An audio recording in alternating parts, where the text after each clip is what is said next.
Salut déjà Flambeau, vétéran de Berlin, pour cette initiative.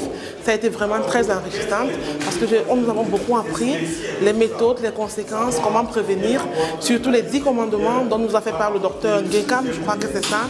Donc franchement, je salue le projet et puis ça n'a pas été une soirée perdue. Vraiment, ça a été, vu la situation qui se passe en ce moment à Berlin, les cas que nous avons eus, ça a été franchement touchant pour moi de vivre cet exposé, je veux le dire ainsi, c'était assez poignant. Et sincères félicitations à l'association Flambeau pour la 6e édition du tournoi de l'intégration. Et je crois que ça a été une très bonne idée avec cette conférence, celle à laquelle nous venons d'assister, avec un thème d'ailleurs très important, très central, un thème d'ailleurs qui est très actuel. Et quand on pense que ce qui est de ce sujet, il y a quand même beaucoup de contre-vérités, beaucoup d'approximations qui sont répandues tant dans les conversations que sur les réseaux sociaux, avec la présence de ces 2 brillants médecins camerounais, parmi lesquels un urgentiste, 2 spécialistes qui nous ont très clairement expliqué de quoi il est question, ce qu'il faut faire, ce qu'il ne faut pas faire, les bons gestes, les mauvais gestes,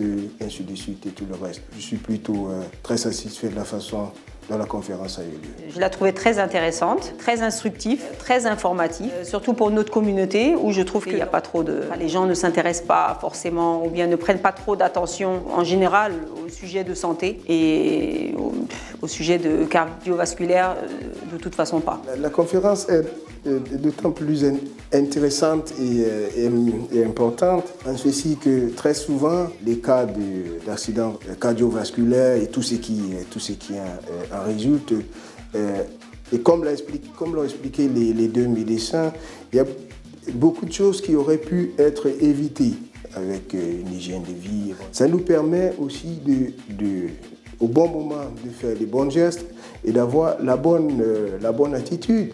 Et moi, ce qui m'a le plus frappé, et c'est ça l'important, enfin, la quintessence de cette conférence, c'était surtout la dimension très pratique de ce qui a été dit, de ce qui a été montré, entre autres avec le mannequin que le docteur Titus a très gentiment offert à l'association Flambeau, où il y a eu cet exercice pratique où chacun devait passer, faire le bon geste, expliquer comment ça se passe, comment ça se fait le massage, ainsi de suite. Et puis l'autre médecin, l'urgentiste, qui est aussi brillant, a eu la bonne idée de nous donner comme ça, en guise de viatique, 10 commandements à respecter pour ménager son cœur. Et j'ai trouvé ça plutôt très très bien. Moi, personnellement, étant un peu l'exemple vivant, je vais le dire, parce que j'ai perdu mon maman à Berlin, ici chez moi, de suite d'un AVC. Et je m'étais vraiment battue pour qu'elle retrouve la vie. Mais je n'ai pas pu. Et les médecins sont arrivés, je crois, 10 minutes après. Entre-temps, le temps d'appeler, le temps d'ouvrir la porte, le temps de faire ceci, de faire cela. Quand ils sont arrivés, respirer encore. Donc, je suis venue parce que j'ai voulu encore un peu mieux savoir. Est-ce que j'aurais pu mieux faire? Donc, c'est un peu ça ma motivation aussi, quoi. Donc, je dis merci, mais je crois que j'avais fait ce qu'il fallait faire. Et je suis très contente de moi et fière de moi. Donc, merci encore, Flambeau.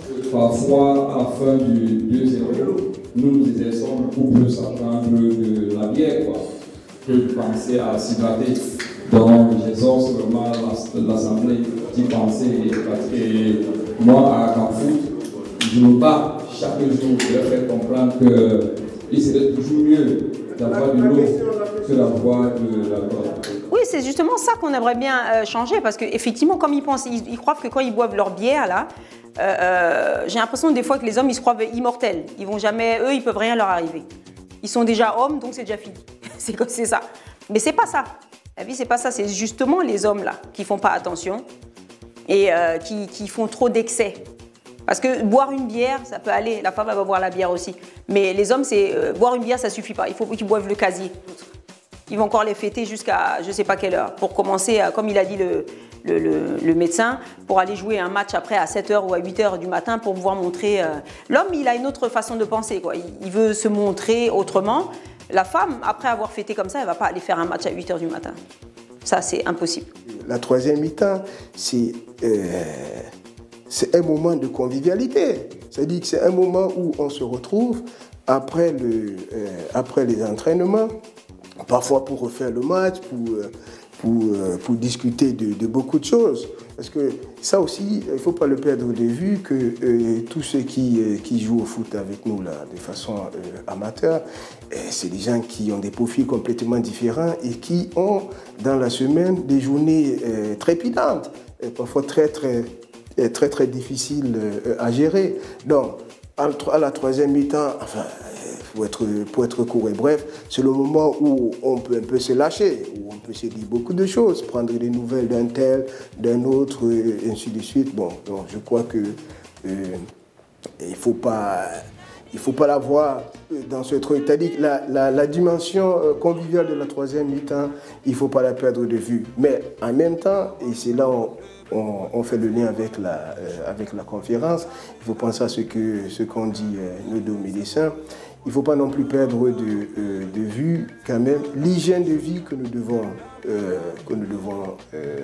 conserver et maintenir. C'est-à-dire qu'en fin de compte, on ne peut pas dépenser 100 calories, à titre d'exemple, dans un entraînement et puis en troisième mi-temps prendre 400. Donc là, il y a quand même un problème. Je trouve que les hommes sont trop négligents à ce niveau-là. Ils pensent plutôt à aller travailler, ils ne voyaient pas ça... Ah, j'ai un peu mal, mais bon, ça va passer. Alors qu'une femme, non, dès qu'elle a une petite douleur, maintenant, je dis les femmes en général. Bien sûr, il y a des exceptions, il y a des femmes qui ne vont pas chez le médecin non plus. Mais en général, si on fait la comparaison entre les hommes et les femmes sont quand même plus sensibles. C'est vrai que nous venons quand même d'un milieu où on n'a pas l'habitude d'aller très souvent voir les médecins pour plusieurs raisons, essentiellement, et c'est le cas au Cameroun, essentiellement pour des raisons économiques. Quand aller voir un médecin, ça coûte quand même une certaine fortune. Donc, du coup, les gens s'arrangent comme ça d'une façon ou d'une autre, avec, comme on dit, les moyens de bord, avec ce qui est sur place, pour se soigner d'un palu, d'un maux de tête ou des trucs. Et c'est vrai que c'est pas toujours très simple, parce qu'en fait, ça peut être des pathologies très profondes.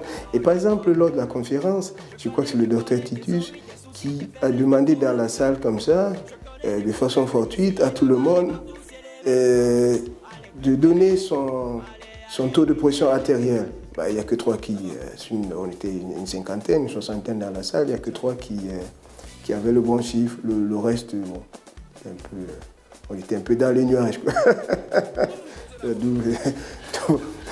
D'où voilà, la nécessité de prendre ça très au sérieux. Ce que je vois, c'est qu'effectivement, si on donnait la possibilité aux femmes, dès le plus bas âge, de les éduquer de cette façon à ce qu'elles apprennent, par exemple, les premiers secours dès le départ, je pense qu'elles sont...